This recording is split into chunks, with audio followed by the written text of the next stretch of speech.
we're back here on 80.1 KCNT. Joined in the studio now with Corey Smith, former CCC alumni. How's it going? As well as Nick Robinson, as before. Hello. And Clint Bede has had to step out for his other class. Now, I know you want to talk about Chris Dorner, and we'll get to that in a second. But I also had a story this week from Omaha.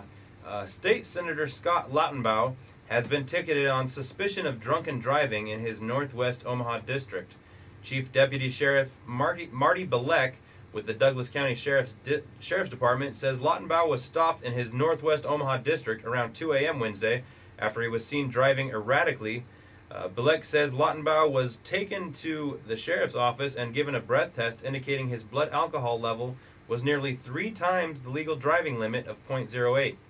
Belek says Lautenbach was not arrested but was not allowed to drive home. Lautenbach issued a written statement to news media saying he's embarrassed and that he takes full responsibility. He also says he will immediately seek an alcohol evaluation and follow whatever is recommended. Lautenbach has served in the legislature since 2007. What is your take on that? Practice what you preach? Ridiculous? Yeah, absolutely Baloney? ridiculous. What are you listening to over there? Sorry, I'm trying to get it to stop. All right, well, let's stop now. But yeah, it's bull, man. Any one of us get pulled over and we our blood alcohol level is 3 times the legal limit. Oh, yeah. We're not gonna be warned. We're not gonna just be not allowed to drive home. We're gonna be arrested for DUI, not ticketed for suspicion of DUI. Yeah. Such a double standard. You know, if he was a good person, he would have said, yeah, you need to take me to jail. Make this look good. Why would you even give me, get me off with this stuff, It's not going to make me look good. It's not going to do anything. Yeah. Obviously, he's not that great of a senator if he's getting off for this kind of crap. Yeah.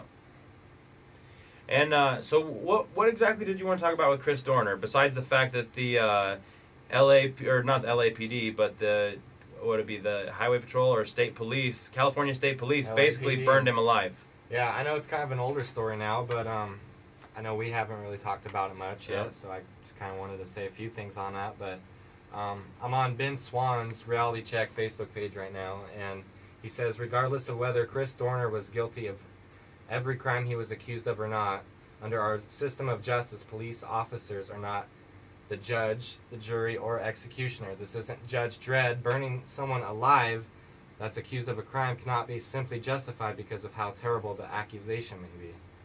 And I went on to Google and found this other news article about him, and this was published on the 27th of February, this last month.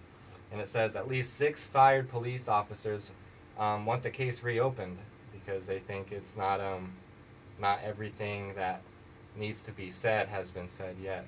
Okay. And I've also heard some audio clips from the police officers during that case. Yeah.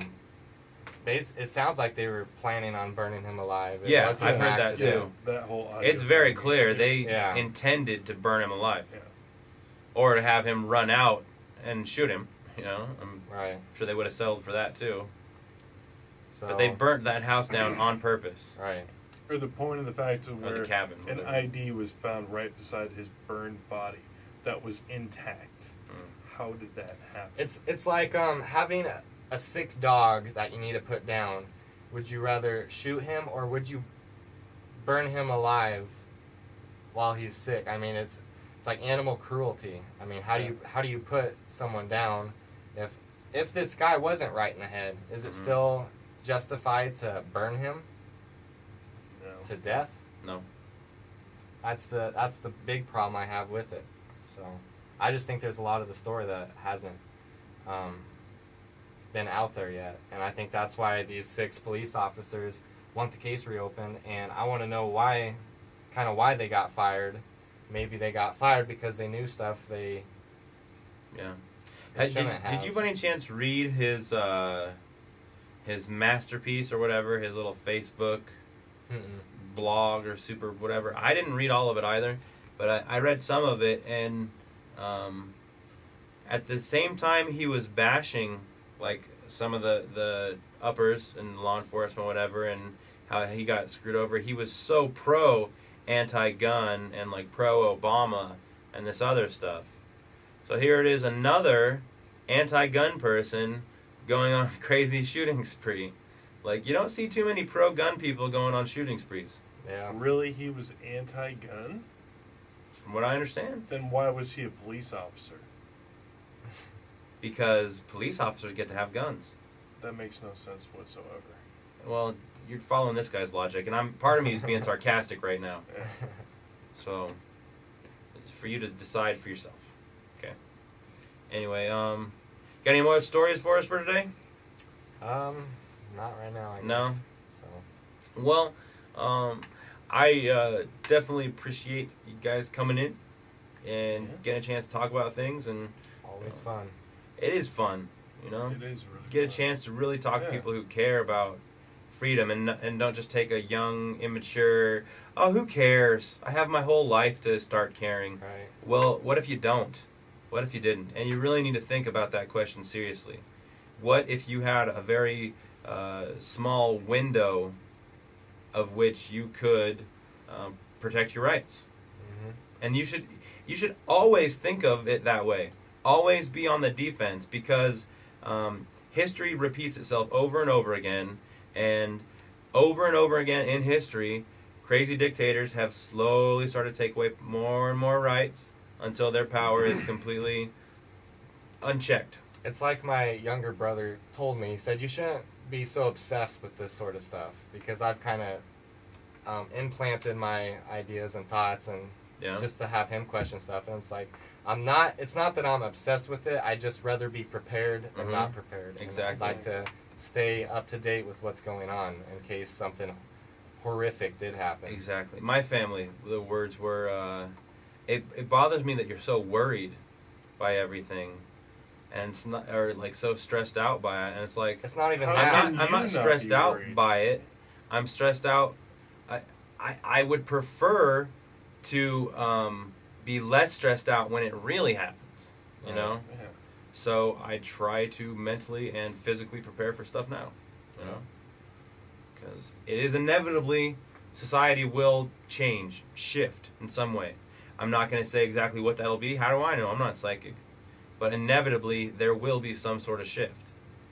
And when history shows that right before tyranny like really takes over, they start making lists of who has guns, and then they start taking all the guns, and they start telling people that you are not to be trusted with your own safety. It's happened before, so what's to say it's not going to happen again? And that's what people don't realize. Naivete. in America. That's what's to say it's not to happen again. Naivete.